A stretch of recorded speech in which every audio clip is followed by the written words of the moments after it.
At this time, I'd like to introduce the two founding members of the Roswell Flight Test Crew, Lucidia and Techenstein.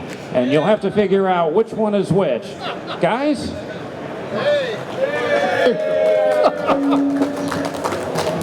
Well, here, thanks for coming out for this wonderful expo today. We're very glad to be here to be able to share what we're doing with all of you. First question is, who are we? I am Patrick Sherman, also known as Lucidity, as a member of the Roswell Flight Test Crew. I am Brian Zwijsner, known as Techenstein. And it's all his fault. I'd be sitting at home right now enjoying a nice peaceful day if he hadn't said to me 4 years ago, hey, they're putting cameras on the front of RC airplanes. Well, you know, that's the thing, is I want to drag you into my hobby. All right, so what do we do? Well, first of all, continuing with who we are based in Portland, Oregon, so we traveled about 1,000 miles south to be here with you today. We've been active for more than 3 years in FPV multirotors, and FPV multirotors constitute my entire experience with model aviation. I had never touched a radio before. Brian's experience goes back a little further. Well, I started in RC cars, so many years of competitive racing RC cars, got into the simulators for RC airplanes, got real RC airplanes, then multirotors came along, and then it was all downhill from there. We're members, obviously, of the AMA and also of AUVSI, the Association of Unmanned Vehicle Systems International, which is sort of the professional organization for military-grade drones and larger systems. We're probably best known for a channel on YouTube where we share our adventures out doing things, so you may have seen us on your computer screen before. And we're hobbyists, so no one pays us to fly. We do this purely for the love of it. And we also write for a number of publications, including the esteemed Model Aviation, of course, which you all know from this. I don't do much talking, he does most of the talking, I just kind of stand here and... So next up, what do we do? Well, if you've ever watched our YouTube channels, you probably already know, but we, and by we I mean him, builds custom FPV multirotors, which we'll be talking about in a bit. We teach classes and give public demonstrations. Most recently, and that photograph there is from our local Museum of Science and Industry, held a mini maker fair. And so we were out there for 2 full days, flying over the Willamette River, put the goggles on probably hundreds of people to let them see what this is about. And what we find is when people get exposed to this technology, they're no longer as frightened of it. They no longer think it's going to come, you know, spy on them in their homes or something. They start to see its potential. We've flown with hot air balloons, which is a lot of fun. We've flown a number of sprint boat races, other community events, and in our YouTube channel we do occasional product reviews and take a look at what's happening. So in the event, those are a lot of things of what we do. However, there's one thing, which is what we're going to be talking about today, that we really enjoy above all else. This was a demonstration we did in Eugene, Oregon. This footage has never been seen publicly before, and boom, we changed over to the FLIR thermal imaging camera. Now that's a small camera that sees heat instead of light, so you can see that white hot heat pouring out of the windows and what appears to be a skylight there in the roof of that structure. It was a little windy that day. It was a little windy that day. Also a lot of turbulence coming off the burning building. But in any event, we love to do this. We love to show the potential of this technology to help out public safety officials, first responders, because we think this technology is going to save lives in the future, and it's going to do a lot of other great things too. So here's a look at some of the demonstrations we've had the opportunity to do. Structural firefighting, which you just saw a moment ago, hazardous material spills, we've actually done a few of those, water rescue and wildland firefighting, you know, which is to say, you know, a fire burning out of control in the woods or something. Any observations about our work? Observations about, well, one thing was nice is having a second pair of eyes on the goggles. Flying the aircraft, you're concentrating on flying the aircraft, avoiding obstacles, trees and whatnot. Your spotter can see the aircraft, but the second person with the goggles can observe kind of in more detail what the subject matter is and tell you that, you know, I want to go over here, look at that, or basically something you may not notice. So all right, all of that video we just showed you and basically all of our public safety demonstrations have been conducted by a single aircraft, and that's our own QCX3 Raven, the bird with a bowl for a bonnet. So Brian will walk you through her. This is a little bit older of a system actually, and this is a bowl. It's a This is based off of a Hover Things frame. It's a standard hexacopter, uses a DJI NASA controller. Used to be a multi-wii, just Cobra motors, and we found out that using more reliable components makes the craft fly a little better and longer. On the bottom is basically a soft mount camera. Before we got the gimbals, this will keep the camera steady and keep the vibration lower. On the inside, of course, is all the flight control system, video transmission equipment. We have a Spectrum receiver on this one here, so we have 4 receivers, 1 inside and 3 limbs. Otherwise, it's a pretty basic system these days. It's just a standard hexacopter, so it flies reasonably stable. And this model's a little bit heavy, so around 5 to 7 minutes of flight time, give or take. So that is Raven.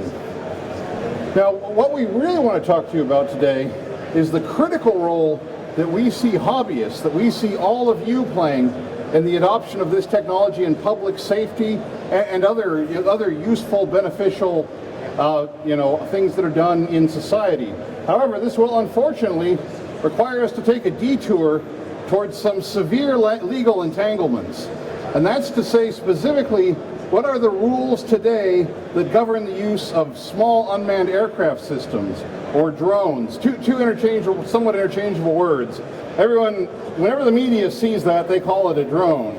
We try to call them small unmanned aircraft systems, but nobody knows what we're talking about, so we end up saying drone too. So in any event, what does it take to own a drone and fly a drone in the United States today? It depends, believe it or not, entirely on who you are. If you're a hobbyist, you get to fly in accordance with Advisory Circular 9157, and I know you're all familiar with that, and that's a pretty generous set of standards, and we like that a lot. Now, ironically, let's say you're a firefighter, and you want to use this exact same piece of technology that we as hobbyists use. You need to complete this rather rigorous set of standards called a Certificate of Authorization, a COA. And then finally, if you want to, if you're a commercial operator, and you want to, capture aerial video for a film or a television show or whatever, the FAA says forget about that. Maybe in 2015 you'll get that opportunity. So as you can see, the same platform in all 3 cases, but how you use it has a real impact on who you are using it, has a real impact on whether or not you're even allowed to use it. So I'm going to tell you a little story by means of a PowerPoint here. It's a story of this company called Rising Tide Innovations, and what their goal is to help fire departments get these certificates of authorization so that they can buy their own drones and fly them. It's a noble undertaking.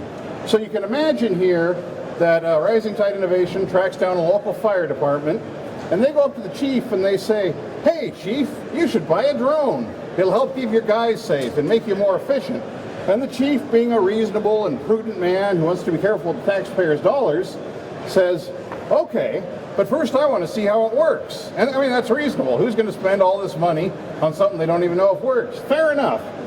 So RTI says, "Great, we're going to do a flight demonstration." Simple, easy, who wouldn't do that?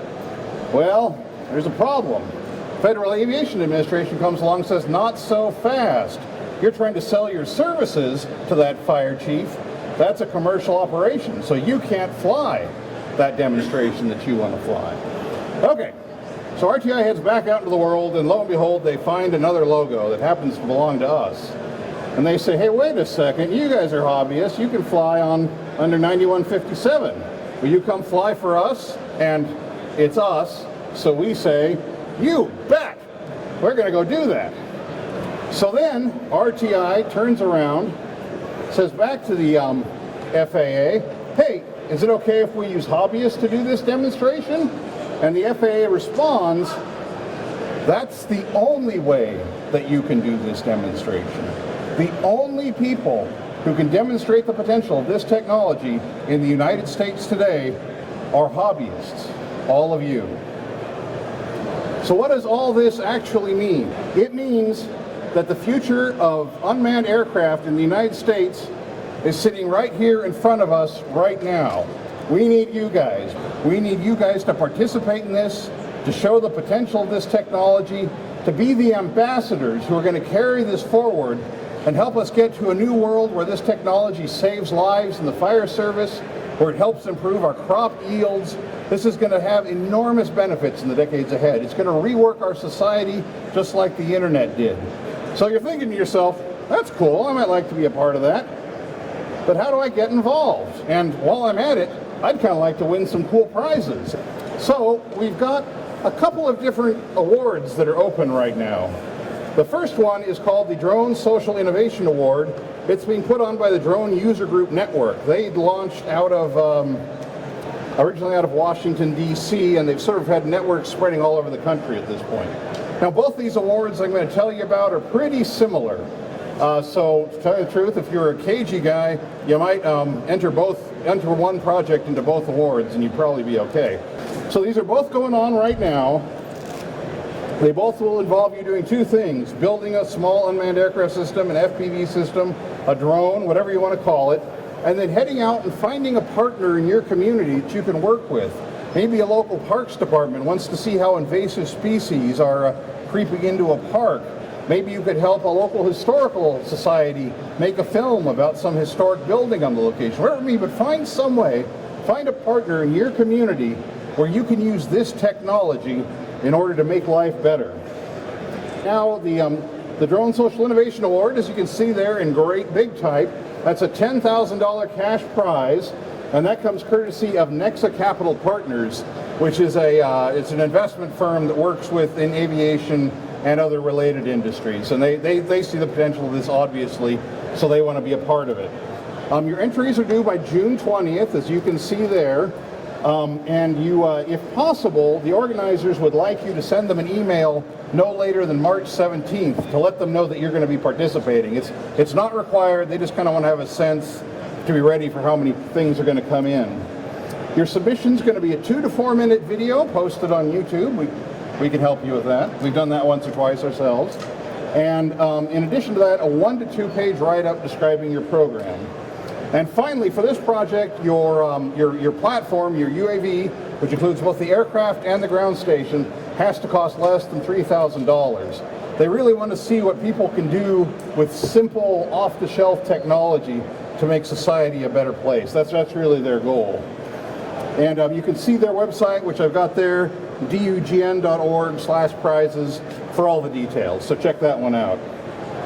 And then the second award is being organized by the AUVSI Cascade chapter. That's being called the 2014 Drone Prize. It's not quite as far along in the development, although it promises to be pretty cool when it's good to go. This is actually going to be a 2-stage contest. Everyone across the country is welcome to submit a 3 to 5 minute video, exact same idea, show how you can use this technology for a pro-social cause. You submit those through the website, and then 3 teams of finalists will be selected, presumably a pilot and a spotter, or whatever your team is, 2 or 3 people. The contest is going to fly you out to Portland. We're going to be there, and we're going to work with you on a series of public safety drills, just like the things we do, looking at a hazardous material scenario, monitoring a fire, etc., etc. It's going to be a great experience, and then out of that, there will be 1 team selected as the winner, and they're going to get all kinds of cool multi-rotor stuff. So that one's definitely worth coming out for too. And the trip to Portland will be sometime in August or September. Still working out the details on that. It remains for me merely to ask if you have any questions. Yes, sir. Hold on a second. Oh, we've got a microphone, so now we can hear you too. Does it have to be with multi-rotors, or can it be with a drone? No, it could be any sort of unmanned aircraft. So yeah, as a matter of fact, we were just talking with some folks today, and FPV and multirotors have become very closely associated, but it doesn't have to be a multirotor at all. It can certainly be a fixed-wing platform, and you can do fixed-wing, FPV, or a conventional helicopter, 1 big rotor with a tail boom, whatever it may be. No, it doesn't have to be a multirotor at all. What else? You guys are going to let us off easy? Oh, there we go. That's a nice T-shirt you're wearing there, sir, if I may say so. Yeah, met you guys last year down at the multi-rotor contest. Hey, what's the big difference on for AMA and FAA rules of flying FPV on distance? The AMA says no fly beyond where the spotter can determine the aircraft's orientation by unaided eyesight. So, and the FAA is pretty closely in line with that. The that for the time being, the FAA has made it pretty clear that all of their unmanned aircraft system operations, except I suppose the military, is going to be within that line of sight operating range. So hopefully that'll change. I think a big hurdle there is going to be getting that sense and avoid technology going, so that our drones show up on air traffic control, so then other airplanes can see us and hopefully we can see other airplanes. But I think until we get some technological breakthrough or some sort of reordering, like where we declare a range, like we say this 3-mile by 10-mile corridor is going to be used by unmanned aircraft systems flying long range, and and let all the manned aircraft know, hey, don't go in here, and we monitor that airspace by some means. Until we either get some big social breakthrough like that or technical breakthrough in terms of sense and avoid, I think most of our operations are going to be within that line of sight perimeter. I was just curious, what do you guys do for real work? I mean, obviously your heart's in this, and we're pretty committed to it down in San Diego. We've got a little club. We actually want to see if we can talk to you about another chapter. Well, what are our day jobs? Oh, they're terribly exciting compared to this, I can assure you. I essentially work in public information for county government, which if I didn't work for government would be public relations. I write speeches and their draft documents and that sort of thing. IT. I work on computers for a living, so pretty boring. So you can see how this corresponds with our roles in the Roswell Flight Test Crew. Exactly. There's the one that likes gabbing, and then there's the one that makes all the machines work. Yeah, mechanic. Always crashing low. Probably most of you don't know, but Roswell Flight Test Crew, and our motto in Latin is Semper Cadentis. That means, translated into English, always crashing. When we were getting started in RC, I imagine just like all of you, unless you're really good, we crashed a lot, and so it was kind of heartbreaking at times, but we kind of look at each other, and then we'd try to back to the house, and he'd fix everything I just broke. We'd fly it till we break it, Yeah, we'd fly it until it couldn't fly anymore, then we'd go back home, and he'd fix it. So in any event, we took Semper Cadentis as our motto. And then actually, you pick up Raven there, especially 3 years ago when we were just getting started, this was a pretty peculiar looking flying machine. Nobody had ever seen anything like this before. So we just go out to public parks to fly, no place in particular. And so people would see this thing, especially like at dusk, all lit up, and they'd say, look, it's a UFO.